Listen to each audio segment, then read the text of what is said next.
ये हाथ कैसे लगाया तूने? पता नहीं कितने लाख का सूट है ये। 6 लाख रुपए। मेरे हाथ लगाने से इनका जो 6 लाख का सूट है वो खराब हो जाएगा। इसलिए मेरी अनिका ना कभी ऐसी कोई चीज पहनती ही नहीं जो हाथ लगा के खराब हो जाए। जावेरी खानदान में मैम्बो अंकल सबसे अमीर इंसान थे। अमीरी में और बातों में उनसे कोई भी नहीं जीत सकता था। यही वजह थी कि जब मैम्बो अंकल ने अनिका पर निशाना साधा तो उसे चुपचाप सुन लेना पड़ा। लेकिन जब अनिका की नजर नक्श पर पड़ी जो अभी भी मुस्कुरा रहा था तो अनिका का दिल भर आया। जब नक्श ने नोटिस किया कि अनिका की नजर उस पर है तो तुरंत ही नक्श ने अनिका की ओर देखा और उसके चेहरे की मुस्कान और भी ज्यादा ब्राइट हो गई। ये देखकर अनिका को और भी ज्यादा गुस्सा आ गया और उसने तुरंत ही अपना मुंह फेर लिया और अंदर ही अंदर अपने आप को कोसने लगी। वैसे ही नक्श और अनिका के बीच में बहुत डिफरेंसेस थे और आज मैम्बो अंकल ने आग में घी डालने का काम किया। उनके चेहरे पर शातिर मुस्कान नाच रही थी जिसे नक्श ने नोटिस कर लिया था।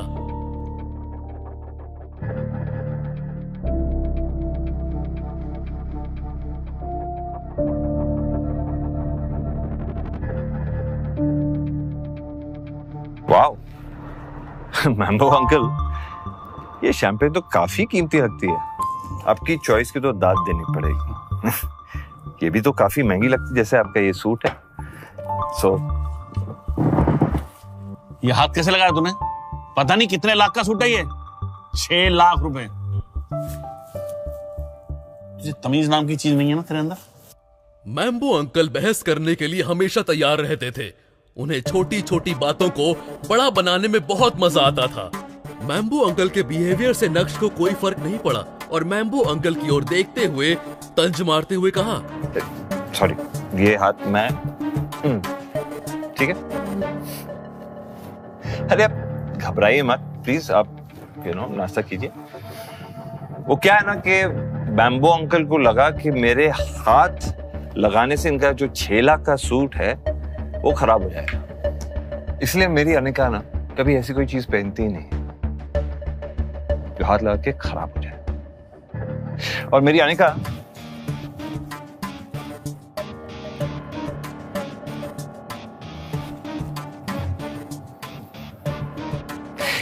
इसलिए मेरी खूबसूरत बीवी को खूबसूरत चीजें पसंद है। वो सिर्फ ज्वेलरी पहनती है और वो भी बेशकीमती। ये बोलते हुए नक्श ने अनिका को अपनी ओर खींचा जो नक्श की बात सुनकर पूरी तरह से स्टंट थी। इन 2.5 सालों में नक्श जितनी बार भी जावेरी खानदान के स्पेशल ओकेजन्स में गया उसका हमेशा इसी तरह से मजाक बनाया जाता था। लेकिन नक्श की कुछ भी बोलने की हिम्मत नहीं होती थी। लेकिन आज नक्श ने सभी को शॉक कर दिया था। चित्रा को तो अपनी आंखों पर यकीन नहीं हो रहा था। ये कीमती नेकलेस देख रहे हैं आप? इसे ड्रीम लवर नेकलेस कहा जाता है।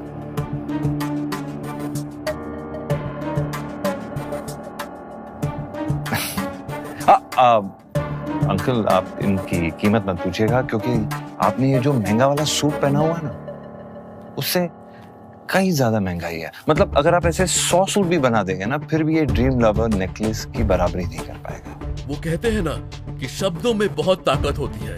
नक्श ने ऐसा कुछ कह दिया था कि हॉल में मौजूद सभी लोग साइलेंट मोड पर चले गए थे और पीछे सिर्फ पियानो की मधुर आवाज ही सुनाई दे रही थी। अनिका की गर्दन को गौर से देखने के बाद सारे गेस्ट जैसे पागल ही हो गए। क्या मैंने कुछ गलत तो नहीं सुना या मैं कुछ गलत देख रही हूँ? अरे ये तो ड्रीम लवर नेकलेस ही है। एक पल के लिए अनिका हॉल में मौजूद सभी लोगों के लिए आई कैचिंग पर्सनैलिटी बन गई थी। सभी की नजरें उसी पर टिकी हुई थी और ये देखकर उससे बहुत अच्छा लग रहा था। वो काफी सेटिस्फाइड फील कर रही थी और करेगी भी क्यों नहीं। एक औरत क्या चाहती है?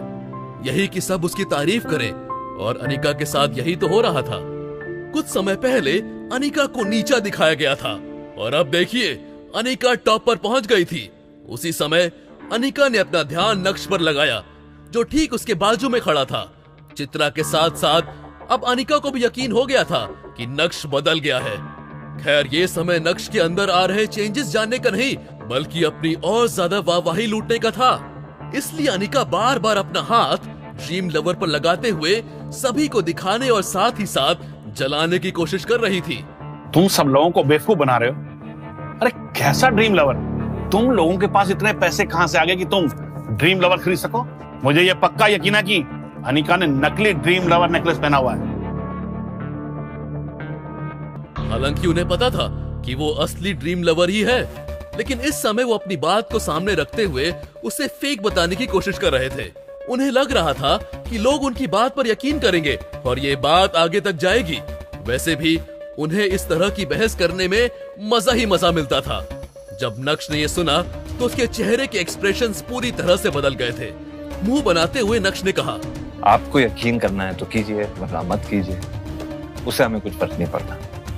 और हमारे पास कितने पैसे हैं ये आपको बताने की क्या जरूरत है? आप अकाउंट डिपार्टमेंट में काम करते हैं। नक्श, चुप हो जाओ। मैं तो बस जवाब। Just let it be ना।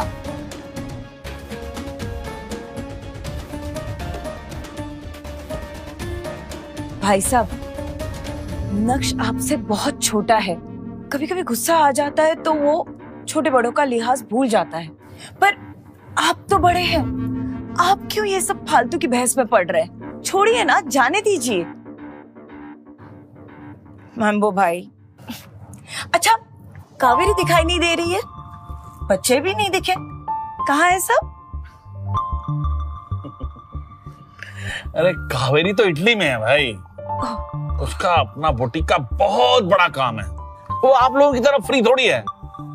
नेहर और हेतल भी बहुत अच्छे हैं। नेहल के लिए हमने रिश्ता देख लिया है। अगले साल तो हम उसकी शादी कर ही देंगे। मेरा होने वाला दामाद अमेरिका में बहुत बड़ा डॉक्टर है। अरे मैं तो बहुत खुश हूं कि मुझे इतना बढ़िया दामाद मिला और मुझे उसके लिए बेबी सिट करने की भी कोई जरूरत नहीं है। अरे अच्छा खासा कारोबार है, अपने पैरों पर खड़ा है। और क्या, घर में बैठकर रोटियां नहीं तोड़ता, मेहनत का काम करता है, समझे? मैम्बो अंकल भला कैसे शांत हो सकते थे? उन्हें तो चित्रा ने बल्कि बोलने की अच्छी खासी अपॉर्चुनिटी दे डाली थी। ये सब सुनकर चित्रा बहुत ज्यादा एम्बैरेस्ड फील करने लगी। तभी इतने में एक भारी आवाज सुनाई दी। अरे सब क्या कर रहे हैं? लो बा आ गई, आओ बा। मैम्बो अंकल के कदम अपनी माँ की तरफ बढ़ने लगे थे। अनिका की दादी, जिनका नाम कल्याणी था, वो अब करीब 90 साल की हो गई थी और उन्हें देखकर हॉल में मौजूद सभी लोग जय श्री कृष्णा बोलते हुए उन्हें ग्रीट करने लगे थे। अनिका की दादी की वजह से ही जावेरी खानदान में समय समय पर ऐसी फैमिली गैदरिंग्स होती थी। अपने बेटे को देखकर कल्याणी के चेहरे पर भी रौनक आ गई थी। लेकिन जब कल्याणी की नजर नक्श पर पड़ी, जो अनिका के साथ खड़ा था, तो उनके चेहरे के एक्सप्रेशंस अचानक से बदल गए थे। नक्श बहुत अच्छे से जानता था कि कल्याणी उसे पसंद नहीं करती है। नक्श को भी उनसे कुछ फर्क नहीं पड़ता था। ये सब नक्श के लिए रोज का था। इन 2.5 सालों में कल्याणी का ऐसा चेहरा देखने की अब आदत सी हो गई थी। ठीक है, अब सभी से मेल मिलाप हो गया है, तो खाने को भोग लगाया जाए। जी। कल्याणी के आदेश पर सारे पकवानों का भगवान कृष्णा को भोग लगाया गया और उसके बाद सभी लोग डाइनिंग टेबल की तरफ बढ़े। क्योंकि मैम्बो अंकल कल्याणी के फेवरेट थे, इसलिए वो हमेशा कल्याणी के पास वाली चेयर पर ही बैठते थे और दोनों माँ बेटे परिवार की चुगली करने का काम करते थे। अनिका के पापा की डेथ के बाद से कल्याणी ने चित्रा और अनिका को एक तरीके से अलग ही कर दिया था, लेकिन लोगों के सामने दिखावा करने के लिए वो उन्हें हमेशा इन फैमिली गैदरिंग्स में बुलाती थी। जब सभी लोग डाइनिंग टेबल पर बैठ गए तो कल्याणी ने कहा, मैं आप सभी का यहाँ आने के लिए बहुत बहुत शुक्रिया करना चाहती हूँ। मैं इसी तरह पूरे परिवार को एक साथ जोड़ना चाहती हूँ। जब तक मैं जिंदा रहूं, तब तक मैं सबको एक साथ लेकर चलना चाहती हूँ। मेरे मरने के बाद भले ही आप लोग कुछ भी करो, लेकिन आप सबको एक साथ इतना खुश देखकर मुझे बहुत ही खुशी मिलती है। उम्मीद करती हूँ ये इसी तरह पूरा परिवार हमेशा एक साथ रहेगा और कभी भी एक दूसरे का साथ नहीं छोड़ेगा। प्यार भरा भाषण देने के बाद डिनर की शुरुआत हुई। डिनर में ढोकला, गाठिया, ठेपला, खांडवी, कढ़ी, बाप रे, इतना कुछ था कि डिशेस का नाम लेते लेते ही पेट भर जाएगा। जब नक्श की नजर डिनर स्प्रेड पर पड़ी तो उसके मुंह में पानी आने लगा था। खाने पीने के मामले में नक्श की डाइट बहुत अच्छी थी। जैसे ही खाने की शुरुआत हुई वैसे ही नक्श अपनी धुन में खाना खाने लगा। वो बेफिक्रे की तरह अलग अलग डिशेस के मजे लेने में लगा हुआ था। अनिका और चित्रा ने भी नक्श को कई बार देखा, लेकिन नक्श ने ऐसे प्रिटेंड किया जैसे मानो उसने उन दोनों को देखा ही नहीं हो। नक्श के ईटिंग मैनर्स भी बुरे नहीं थे, बस वो खाना सभी से बहुत फास्ट खाता था और इसी वजह से सब उसे घूरते थे। लेकिन अगर नक्श खाना खाते हुए इस सब के बारे में सोचेगा तो वो ठीक से खाना नहीं खा पाएगा। खाना खाते हुए अचानक से कल्याणी ने बोलना शुरू किया। यहाँ आने से पहले मुझे एक बहुत ही रिलायबल न्यूज़ मिली है कि भानुशाली ग्रुप अपना सीईओ बदल रहा है और ये भी सुनने में आया है कि वो सीईओ बहुत ही यंग है, बिल्कुल हमारी पोती अनिका के जैसे। शायद 2-3 दिन में ऑफिशियली अपॉइंट कर दिया जाएगा। कल्याणी की बात खत्म होते ही वहाँ मौजूद सभी के चेहरों पर सरप्राइज्ड एक्सप्रेशन देखा जा सकता था। फुसफुसाने का दौर भी शुरू हुआ और सभी के मन में कुछ बेसिक कॉमन सवाल थे कि भानुशाली ग्रुप अचानक से अपना सीईओ क्यों बदल रहा है। उस कंपनी में ऐसी भी क्या उथल पुथल हो गई है कि उन्हें सीईओ बदलने की जरूरत पड़ रही है। वो नया सीईओ कौन होगा, वो क्या नए चेंजेस लेकर आएगा, भानुशाली ग्रुप का फ्यूचर प्लान क्या है, वगैरह वगैरह।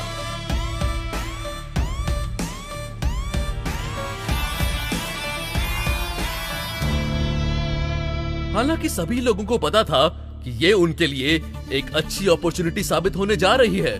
जावेरी खानदान भी बिजनेस के मामले में सूरत के अंदर कम पॉपुलर नहीं था और उनके साथ कई छोटी बड़ी कंपनीज भी काम करती थी।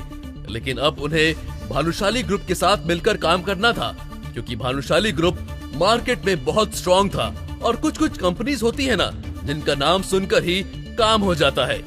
भानुशाली ग्रुप उनमें से था और यही वजह थी कि जावेरी खानदान उनके साथ में अग्रीमेंट साइन करना चाहता था।